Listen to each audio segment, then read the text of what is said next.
నల్లకుంట కేసులో నిందితులను అరెస్ట్ చేశారు పోలీసులు. భార్య త్రివేణిని హతమార్చిన వెంకటేష్ని ఇప్పుడు అరెస్ట్ చేశారు. 6 గంటల్లోనే వెంకటేష్ని పట్టుకున్నారు పోలీసులు. భార్యకు పిల్లల ముందే నిప్పంటించి అక్కడి నుంచి పరారయ్యాడు వెంకటేష్. 90% కాలిన గాయాలతో చికిత్స పొందుతూ త్రివేణి మరణించింది. అయితే నల్గొండ జిల్లాకు చెందినటువంటి త్రివేణి వెంకటేష్ ఇద్దరు కూడా ప్రేమించి పెళ్లి చేసుకున్నారు. కొడుకు కూతురుతో నల్లకుంటలో ఈ దంపతులు నివాసం ఉంటున్నారు. ఇళ్లలో పనికి వెళ్తూ హోటల్లో పనిచేస్తూ కుటుంబాన్ని నెట్టుకుంటూ వస్తుంది త్రివేణి. ఇక పాప తనకు పుట్టలేదంటూ అనుమానంతో భార్యను వేధించాడు వెంకటేష్. ఎన్నోసార్లు భార్య ప్రాణాలు తీయాలని స్కెచ్ వేశాడు. చివరికి నిద్రిస్తున్నటువంటి ఆ మహిళ పైన పెట్రోల్ పోసి నిప్పంటించాడు భర్త. అక్కడే ఉన్నటువంటి పాపను కూడా మంటలో తోసేశాడు ఆ కిరాతకుడు. బాలిక తండ్రితో తప్పించుకున్న ఆ బాలిక కొంత వేరే వాళ్ళ ఇంటి పక్క వాళ్ళని కూడా వాళ్ళకి అలర్ట్ చేసే ప్రయత్నం చేసింది, లేపింది. ఇక తండ్రితో పాటే కొడుకు పరారయ్యాడు. విజువల్స్ లో చూస్తున్నాం. అక్కడ తండ్రితో పాటు పరిగెడుతున్నటువంటి ఆ కుమారుడికి సంబంధించి విజువల్ మనం చూస్తున్నాం ఒకవైపు. ఆ తర్వాత పాప కూడా ఆ మంటల్లో తల్లి కొట్టుమిట్టాడుతూ ఆర్తనాదాలు చేస్తూ ఉంటే బయటకు వచ్చి పక్కింటి వారిని పొరుగింటి వారిని లేపే ప్రయత్నం చేసింది. ముందుగా అక్కడ కొడుకు బయటే ఉన్నాడు. ముందుగా ఎవరు రాకుండా అటు ఇటుగా చూస్తున్నాడు. స్థానికులు కూడా ఆర్టీవీతో మాట్లాడుతున్న క్రమంలో ఆ 8 ఏళ్ల బాలుడైనప్పటికీ చాలా డేంజర్ వాడు. వాడు మైండ్ మెంటాలిటీ కూడా తండ్రిలాగే ఉంటుంది. లోపల తండ్రి పెట్రోల్ పోసి తల్లికి నిప్పంటిస్తూ ఉంటే బయట ఎవరైనా వస్తున్నారా అని చెప్పి చుట్టూ కాచుకొని కూర్చాడు. అటు ఇటుగా చూస్తూ ఉన్నాడు. ఎవరైనా వస్తున్నారా పోతున్నారా ఎవరైనా గమనిస్తున్నారా అని చెప్పి బయట నుంచి తండ్రికి ఇన్ఫర్మేషన్ పాస్ చేసే ప్రయత్నం చేశాడు. ఒకసారిగా నిప్పంటించగానే అటు తండ్రితో పాటుగా కొడుకు పరారైపోయాడు. అమ్మాయి మాత్రం ఆ పాప మాత్రం బయటకు వచ్చి పక్కింటి వారిని పొరుగింటి వారిని లేపే ప్రయత్నం చేసింది, వారు అలర్ట్ చేసే ప్రయత్నం చేసింది. 6 గంటల్లోనే అటు నిందితుడు వెంకటేష్ ని పోలీసులు పట్టుకునే ప్రయత్నం చేశారు. ప్రస్తుతానికి పోలీసుల అదుపులో ఉన్నాడు వెంకటేష్. పోలీసులు వెంకటేష్ ని విచారిస్తున్నారు. సీసీటీవీ కెమెరా చూస్తే అర్థమవుతుంది అని చెప్పి ఇందాక ఆర్టీవీలో లైవ్ లో అక్కడ చుట్టూ స్థానికులు మాట్లాడుకొచ్చారు. ఆ కుర్రవాడు ఎంత డేంజర్ గాడు, వాడు ఆ చిన్నపిల్లాడైనా కూడా ఎంత క్రిమినల్ మెంటాలిటీ ఉన్నవాడో మీరు విజువల్ చూస్తే అర్థమవుతుంది, సీసీటీవీ కెమెరా చూస్తే అర్థమవుతుంది అని చెప్పి చాలా మంది మాట్లాడుకొచ్చారు. ఆ సీసీటీవీని సంపాదించింది ఆర్టీవీ. ఆ సీసీటీవీ విజువల్లో చూస్తూ ఉంటే తండ్రితో పాటు తల్లి చచ్చిపోతోంది, తల్లికి నిప్పంటించాడు తండ్రి. ఇది తప్పు అని చెప్పాల్సింటే ఆ చిన్న బాబైనా సరే చుట్టూ ఎవరు రాకుండా బయట కాపలాగా ఉంటూ అటు తండ్రితో పాటుగా పరారైపోయిన విజువల్ మనం చూస్తూ ఉన్నాం. చాలా మంది స్థానికులు చెప్పిన మాట ఇప్పుడు ఈ విజువల్ చూస్తుంటే నిజమేనేమో అనిపిస్తోంది. కానీ ఆ పాప మాత్రం తల్లి పక్కన పడుకొని ఉంది. తల్లికి పెట్రోల్ పోసి నిప్పంటించగానే అక్కడి నుంచి తప్పించుకొని బయటకు వచ్చింది. చుట్టుపక్కల వాళ్ళందరినీ కూడా లేపింది, తట్టి లేపింది, వాళ్ళందరినీ అలర్ట్ చేసే ప్రయత్నం చేసింది. వెంటనే హుటాహుటిన త్రివేణి ఒంటిపై ఉన్నటువంటి ఆ మంటల్ని ఆర్పి ఆసుపత్రి తరలించే ప్రయత్నం చేస్తారు. ఆసుపత్రిలో తను మరణించింది, తుదిశ్వాస విడిచింది. ప్రెసెంట్ వెంకటేష్ ని పోలీసు అదుపులోకి తీసుకోవడం చూస్తున్నాం. వెంకటేష్ ని పోలీసు అదుపులోకి తీసుకున్నారు. పోలీసులు వెంకటేష్ ని విచారిస్తున్నారు. మా ప్రతినిధి నిర్మల ఉన్నారు. నిర్మల, ప్రెసెంట్ వెంకటేష్ ని అదుపులోకి తీసుకున్న పోలీసులు వెంకటేష్ నుంచి ఎటువంటి సమాధానం రాబట్టే ప్రయత్నం చేస్తున్నారు? వెంకటేష్ విషయంలో అంటే వెంకటేష్ ఈ నిర్వాకానికి ఎందుకు పాల్పడాల్సి వచ్చింది? ఎటువంటి విషయాలు బయటపడుతున్నాయి? పోలీసులు ఏం చెప్తున్నారు? మరి పోలీసులు మాత్రమే వాళ్ళు వివరించిన వివరాల ప్రకారము ఇక్కడ వెంకటేష్ ను అదుపులోకి తీసుకున్నప్పటికీ కూడా వెంకటేష్ ఒకటే సమాధానం చెప్తూ ఉన్నాడు. ఎందుకంటే నా భార్య మంచిది కాదు, నాకు అనుమానం ఉంది అప్పటి నుంచి కూడా అని చెప్పేసి ఒకటే సమాధానం చెప్తున్నాడు. పాప కూడా నాకు పుట్టలేదు అనే ఒక అనుమానం ఉంది, అందుకని చెప్పేసి మైసల మధ్య గొడవలు అవుతున్నాయి అని చెప్పేసి చెప్పడం కూడా జరిగింది అన్నారు. కానీ అక్కడ పరిసర ప్రాంతాల్లో నివాసం ఉంటున్న వాళ్ళు కావచ్చు, ఇటు కుటుంబ సభ్యులు కావచ్చు, ఇటు మనం సీసీ ఫుటేజ్ కూడా చూసాము. గతంలో కూడా వెంకటేష్ త్రివేణికి పుట్టినటువంటి కుమారుడు ఎవరైతే ఉన్నారో ఆ బాబు కూడా స్కూల్లో కూడా పెద్ద ఇన్సిడెంట్ చేసినట్టుగా కూడా అక్కడ స్థానికులు చెప్తూ ఉన్నారు. ఆ తోటి విద్యార్థికి కూడా పెన్నుతో నోట్లో గుచ్చుతారు, చేతిలోకి రావడము, అది చేయించవడము అలాంటివి కూడా జరిగాయి. ఇంకొకటి ఏంటంటే దగ్గరలోనే ఉన్న టీ షాప్ దగ్గరికి పిల్లోడిని వెంట తీసుకొని వెళ్ళి వెంకటేష్ ఆ పిల్లవాడికి సమోసాలు కొనిపెట్టి తీసుకొచ్చి బయట కాపలా కూర్చోబెట్టినట్టుగా కూడా పోలీసులు అయితే వెల్లడించారు. ఎందుకంటే వీళ్ళని ప్రేమ వివాహము, కులాంతర వివాహము, ఆ తర్వాతనే ఆ వెంకటేష్ కు మరి త్రివేణి మీద ఇంట్రెస్ట్ అనేది కూడా అంటే నాకు వద్దు అని వినిపించుకోవాలన్న ప్రయత్నంలో ఉన్నట్టుగా కూడా తెలుస్తూ ఉంది. కానీ పోలీసులు అయితే కటాకటిగా చెప్పేశారు, వెంకటేష్ కి తాగుడు అలవాటు ఉంది, ఎలాంటి పని చేయడు, వ్యసనాలకు బానిసాయి, తాగిన మైకంలోనే ఇలాంటి చర్యకు పాల్పడ్డాడు తను అని చెప్పేసి కూడా పోలీసులు చెప్పడం జరిగింది. తన రిమాండ్ కూడా తరలిస్తాము అని చెప్పారు. అందులో ఒకటి మరి ఇక్కడ జరిగిన ఘటన కూడా పాపము తను బాత్రూమ్ లో దాక్కునింది అని కూడా స్థానికులు చెప్తూ ఉన్నారు.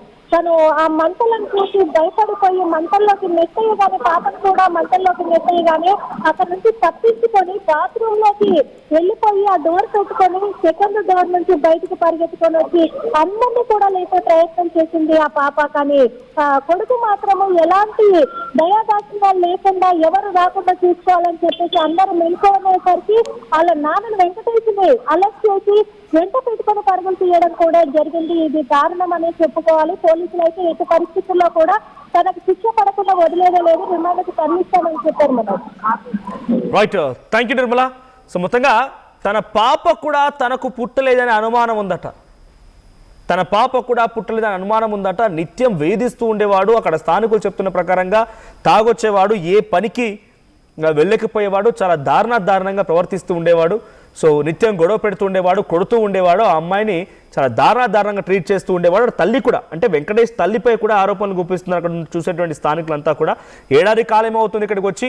సో అర్ధరాత్రి సమయంలో నిద్రిస్తున్న తర్వాత ఆ మహిళపై ఆ రకంగా పెట్రోల్ పోసి నిప్పంటించడాన్ని స్థానికులంతా చూసి షాక్కు గురయ్యారు ఒక్కసారిగా. తనతో పాటుగా రోజు మాట్లాడేటువంటి ఆ మహిళ ఒక్కసారిగా లేదు అనేటువంటి ఆ వార్తతో ఆ చుట్టుపక్కల నివాసాలన్నీ కూడా ఒకసారిగా షాక్కు గురై వారంతా భయభ్రాంతిలో గురవుతున్నారు.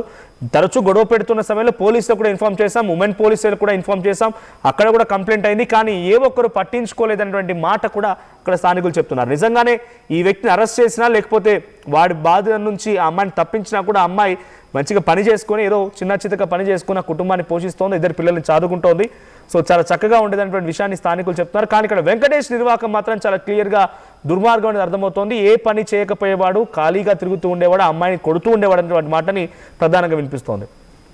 కన్న కూతురిని కూడా ఆ మహిళతో పాటుగా తన భార్యతో పాటుగా నిప్పుల్లో తగలబెట్టాలి అంటే ఆ మంటలో తగలబెట్టాలని ఆలోచన చేశారంటే అర్థమవుతుంది ఎంతటి నికృష్టుడు అనేది. ఆ పాపను కూడా ఆ భార్య పైన తోస్తాడంట నిప్పులు అంటుకొని అని చెప్పి. సో మండిపోతున్నటువంటి మంటల్లో ఆర్తనాదాలు చేస్తూ మండుతున్నటువంటి ఆ మహిళని వదిలేసి అక్కడి నుంచి పరారైపోయాడు. అయితే దీనికి తోడు 8 ఏళ్ల కుమారుడు కూడా బయట ముందుగా ఎవరైనా ఉన్నారా లేదని కాపలా కాయడం, అక్కడి నుంచి నిప్పంటించిన తర్వాత తండ్రితో పాటు అక్కడి నుంచి ఎలా పరుగు పెడుతున్నాడు విజువల్స్లో.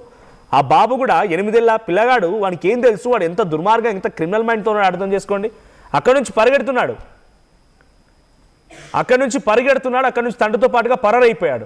సో ప్రస్తుతానికి వెంకటేష్ని పోలీసు అదుపులోకి తీసుకున్నారు. సో ఇందాక విజువల్ మీకు చూపించాను, అక్కడ మాస్క్ ధరించినటువంటి పోలీసు సమక్షంలో వ్యక్తి వెంకటేష్ అదుపులోకి తీసుకొని విచారిస్తున్నారు. సో మరి వెంకటేష్ ఏం చెప్తాడని చూడాల్సిన అవసరం అయితే ఉంది. ఇక్కడ విజువల్స్లో మీకు కనబడుతున్న వ్యక్తి ఆయన వెంకటేష్. సో వెంకటేష్ అదుపులోకి తీసుకున్నారు, విచారిస్తున్నారు. మరి వెంకటేష్ దగ్గర నుంచి ఇంకా ఎటువంటి సమాధానం రాబడతారు పోలీసు అనేది చూడాల్సిన అవసరం అయితే ఉంది. So this content had some disturbing visuals. Viewer discretion is advised. ఈ వార్తలో మిమ్మల్ని కొంత కలవరపాటు గురిచేసే అంశాలు ఉన్నాయి, తగు జాగ్రత్తలు తీసుకోమని RTV హెచ్చరిస్తోంది. ఈ సంఘటన పైన వెంకటేష్ ని అదుపులోకి తీసుకున్న తర్వాత పోలీసులు ఏం మాట్లాడారో చూద్దాం. నల్లకుంట పోలీస్ స్టేషన్ పరిధిలో 23వ తారీఖు మధ్యరాత్రి సమయంలో భార్యను పెట్రోల్ పోసి అతి కిరాతకంగా చంపిన భర్త అరెస్టు ఈరోజు ప్రెస్ మీట్ చేస్తున్నాం. సో 23వ తారీఖు నాడు రాత్రి 11:30 సమయంలో త్రివేణి అనే ఆమె వెంకటేశ్వర్లు వీళ్ళిద్దరు కూడా హుజూరాబాద్ నేటివ్ ప్లేస్ నల్గొండ జిల్లా. సో వాళ్ళిద్దరు కూడా ఒక 10 years బ్యాక్ లవ్ మ్యారేజ్ చేసుకున్నారు. ఇతను ట్రాక్టర్ డ్రైవర్గా పనిచేస్తుండే డిసీజ్డ్ త్రివేణి అందులో కూలి పనిపోయే క్రమంలో వాళ్ళిద్దరి మధ్య ప్రేమ వచ్చింది. త్రివేణి క్యాస్ట్ బై మంగళి, అక్యూడ్ ఏదైతే వెంకటేష్ ఉన్నాడో క్యాస్ట్ బై SC మాదిగా. అయినా కానీ ఇద్దరు ప్రేమ వ్యవహారం పెద్దలను ఎదిరించి పెళ్లి చేసుకోవడం జరిగింది ఒక 10 సంవత్సరాల క్రితం. అనూహ్యంగా వాళ్ళు ఇతను సెంటరింగ్ పని చేసేవాడు. మ్యారేజ్ అయిన కొద్ది రోజులకే ఇతనికి ఆమె క్యారెక్టర్ మీద అనుమానం వచ్చింది. సంసారం చేస్తూ ఇద్దరు పిల్లలు, ఒక బాబు 8 years, ఒక పాప 6 years కూడా వాళ్ళిద్దరికి పిల్లలు ఉన్నారు. గత 8 నెలల నుండి భార్యాభర్తల మధ్య మనస్పర్ధలు వచ్చి అతను దూరంగా ఉంటున్నాడు. డిసీజ్డ్ మృతురాలు ఇక్కడ హౌస్ కీపింగ్ దాంట్లో పని చేసుకుంటూ పిల్లల్ని పోషించుకుంటూ ఇక్కడ కిరాయి ఇంట్లో అద్దె ఇంట్లో కిరాయి ఉంటున్నది. ఇతనికి అనుమానం అన్నట్టు, భర్త ఏదైతే అక్యూజ్ ఉన్నాడో అతనికి అనుమానం, భార్య క్యారెక్టర్ మీద అనుమానం వచ్చి కొంచెం డ్రంక్ తాగే అలవాటు ఉంది.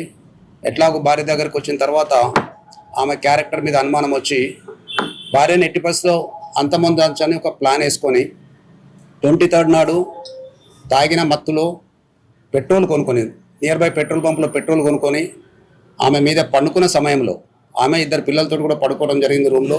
ఆ పడుకున్న సమయంలో తెచ్చుకున్న పెట్రోల్ను ఆమె మీద చల్లి అగ్గిపుల్ల గీసి ఆమెను అంటుపెట్టడం జరిగింది. అతి కిరాతకంగా చంపాడు. సో ఇమ్మీడియట్గా ఆమె అది చూసిన తర్వాత చిన్న పాప ఇద్దరు బయటకు ఉరికొచ్చారు. సో బాబుని తీసుకొని ఈ ముద్దాయి వెళ్ళిపోయాడు. 95% బర్న్స్ తోటి ఇమ్మీడియట్గా పోలీసు పక్కన వాళ్ళు కూడా ఆమెని గాంధీ హాస్పిటల్ షిఫ్ట్ చేయడం జరిగింది. చికిత్స పొందుతూ ఆమె మొత్తం అన్కాన్షియస్ అయిపోయిన తర్వాతే మనం షిఫ్ట్ చేసిన ఒక 1.5 hour లోపలనే ఆమె గాంధీ హాస్పిటల్లో మృతి చెందడం జరిగింది. సో దీంట్లో ఏంటంటే ఈ యొక్క భర్తకున్న క్యారెక్టర్ మీద అనుమానంతో భార్యను కిరాతకంగా చంపాడు. చరిత్ర సృష్టించినోడు ఇప్పుడు ఆ చరిత్రని తిరగరాయబోతున్నాడు. అబద్ధాల గోడల్ని బద్దలు కొట్టి నిజాలను రాగా మీ ముందుంచబోతున్నాడు. నిజమైన వార్తల కోసం వెంటనే డౌన్లోడ్ చేసుకోండి రా యాప్ని.